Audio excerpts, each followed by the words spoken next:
Welcome back to another video. It's your boy Fanzo Chery, and we are reacting to Fable gameplay overview. This is from the Xbox Direct. I haven't really played, or I never played Fable going back from like the Xbox days, but it looks interesting just based on like the pictures. So let's just check out what they have to offer when it comes to Fable. If you have played Fable 1, 2, and I think there's a third one, let me know like what we should be anticipating when it comes to this type of game. But I'm here for it. Let's check it out and see and rate it from 1 to 10.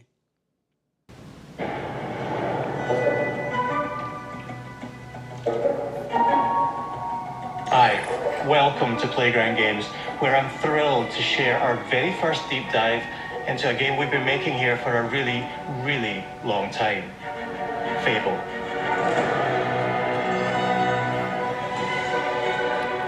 Playground Games is renowned for fun, immersive, and visually stunning open-world experiences.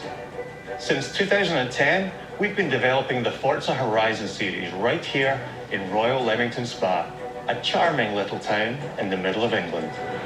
As Horizon has grown, so have we. Over the past few years, we've built a new team to carry that reputation into a new genre that we are incredibly passionate about. Fable is Playground's first open-world action RPG, and we couldn't be more proud to be carrying on the work of the legendary Lionhead Studios. They got me on that. Original creators of Open-world RPG. And although our game is a new beginning, I think what we're making is really faithful to the spirit of the classic Lionhead trilogy that we all love. At the heart of our game is a simple, recurring question. What does it mean to you to be a hero? Our game is about choices and their consequences. It's packed with action, drama, British humour, moral dilemmas, and quite a few chickens. All of this combines in a fairy tale which could only be Fable.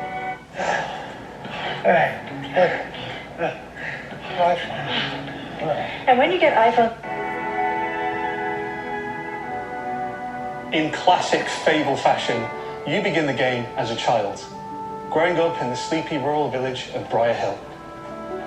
It's here that in a moment of extreme danger, your heroic powers first emerge, and we discover that you are Albion's first hero in a generation. But kind of reminds me like Hobbit. Disaster strikes, and the people of your village, including your beloved grandma, are turned to stone by a mysterious stranger. Suddenly alone in the world, you'll set off on an adventure which will change Albion forever. Venturing out into the world is a huge moment, because this is Albion like you've never seen it before. Idyllic rolling hills, magical forests, bustling villages, sleepy hamlets, oversized vegetable patches, That's and funny. stunning vistas.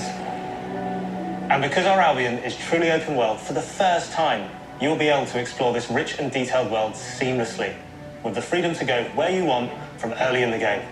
We can't wait to welcome you back to Albion's iconic capital city, Bowerstone. Home to Fairfax Castle, the old clock tower, and the legendary Heroes Guild. It's a huge city, full of contrasts. Rich and poor, nobles and commoners, royalty and criminals. You'll spend plenty of time here during the game, as you discover the secrets of the Heroes Guild and its reclusive guildmaster, Humphrey the Golden. In the north of Albion, you'll find mountains, craggy coastlines, spooky marshes, and the bleak, windswept city of Bloodstone. Here, you'll meet the leaders of two rival gangs, vying for power, and uncover the secrets of the sinister but extremely well-organized Cult of Shadows. Our Albion is beautiful, handcrafted, and richly detailed. In Albion, heroes are special, different. They're stronger than regular people. They're more skillful, more charismatic. More importantly, they're those rare humans who can harness and use magic in the world around them. They have the power to do what they want. And so do you. In our game, we want you to play as the hero you want. In my life, Come on. I write only a dragon, and its breath will melt the clouds. To be. And that starts with being able to choose how your hero character looks. So, in Fable, you'll be able to pick from a range of different character heads and customize your clothing, hair, skin tone, tattoos, and scars. So the hero you play represents you. But as well as your appearance, you can be the hero you want to be through the way you play, through the skills and abilities you learn, and through the weapons you use. Just like the classic trilogy, heroes in our game fight with a combination of strength, skill, and will. Seamlessly blending melee and ranged weapons with magical abilities gives us style-weaving combat. This looks really cool. Allowing you to show off your personal playstyle against single opponents and large groups of enemies alike. Melee is at the heart of our close quarters combat. You'll use light and heavy combos, often knocking enemies off balance and executing stylish finishers. Swap to your ranged weapon to bypass enemy guard and deal with troublesome flying enemies. And of course, you'll be able to unleash your powerful spells to both manipulate and devastate your opponents. We're excited to be bringing back some fan-favorite adversaries for you to fight.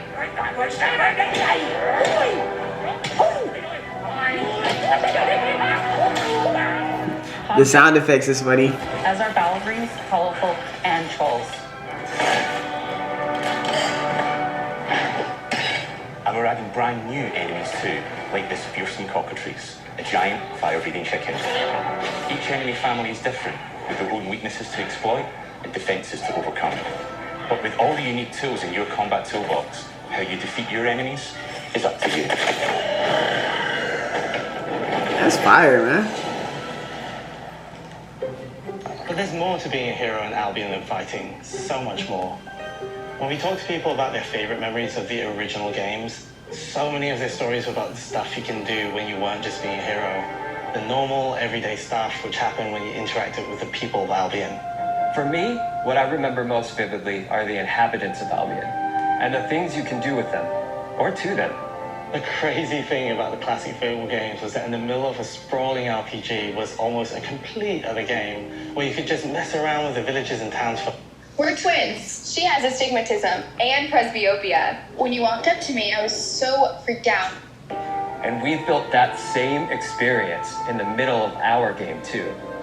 Buying a house, getting a job, making some money.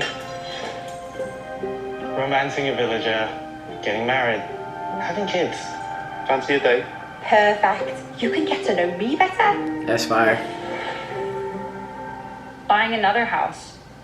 Buying every house in Albion. This game about to go crazy. Buying every business in Albion. Getting rich. Marrying a bunch more people, having a bunch more kids, probably getting divorced along the way for good measure. And this game within a game is unique to Fable. It's systemic, interconnected, and you see the ripple effects of the things you do everywhere you go. And all of this revolves around the people who live in Albion, who we call the living population. There are more than 1,000 of them, and every single one is unique. Each of them has a name, a role, a daily routine, and their own personality. You could follow any one of them for a day and just watch them live their life. They'll get up, go to work, spend some leisure time on hobbies, then go home to bed. But what's even cooler is that you can talk to every single one of them in fully voiced conversations and interact with them in loads of different ways. That's so Maybe the fire. who's working for you because you hired them to work in one of your businesses. Hey, you, working hard? How can I help you, boss? Maybe the bed they sleep in is in a house you own because you're the landlord. Or maybe their bed is on the street because you evicted them. All right? Oh, it's you. You're awful. And all of the stuff you do affects what they think of you. You're a legend. Because everything you do builds your reputation. Very impressive. Now that's an hero right there. Morality has always been super important to Fable. That tension between good and evil underpinned all of the original games. And morality is central to our game too.